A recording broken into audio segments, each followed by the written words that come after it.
ვფიქრობ, დღეს ყველას დეჟავუს შეგრძნება გვაქვს, რადგან ასეთი რამე ადრეც გვინახავს. ამერიკის შეერთებული შტატები და რუსეთი ყველა ზურგს უკან გეგმაზე მუშაობენ. ეს გეგმა უკრაინისთვის მიუღებელია.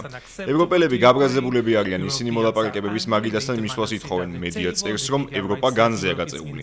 იცით, ეს როგორ ხდება? ეს თქვენთვის პრობლემაა, სულ მცირე საზოგადოებრივი აღქმების თვალსაზრისით.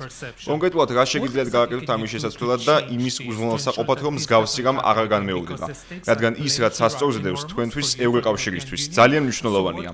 როგორ ვფიქრობთ, რა არის საჭირო? გჭირდებათ ახალი სტრატეგია, ახალი მიდგომა ან კომუნიკაციის ახალი არხი?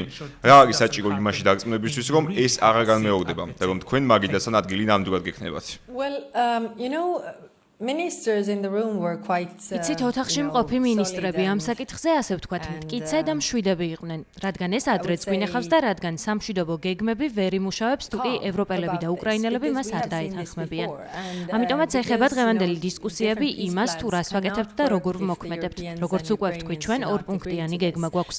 პირველი პუნქტი რუსეთზე ზეწოლაა და დღეს ძალიან ინტენსიურად განვიხილეთ, თუ როგორ უნდა ვიმუშაოთ ჩრდილოვან ფლოტთან, რადგან შეხვედრაში მონაწილეობდა ევროპული დაზვერვის ხელმძღვანელიც, რომელიც კონკრეტულ მაგალითებსა და ციფრებს გვაწვდიდა იმის შესახებ, თუ რა გავლენა აქვს ჩრდილოვან ფლოტზე სანქციებს და როგორ ამცირებს ეს რუსეთის შემოსავლებს, რომლებიც ომის დასაფინანსებლად გამოიყენება. ეს არის ჩვენი მიდგომა და ამიტომაც ვამახვილებთ ყურადღებას ჩვენს საკუთარ ნაბიჯებზე. იმისთვის, რომ ნებისმიერმა სამშვიდობო გეგმა მიმუშაოს, უკრაინელებისა და ევროპელების თანხმობაა საჭირო.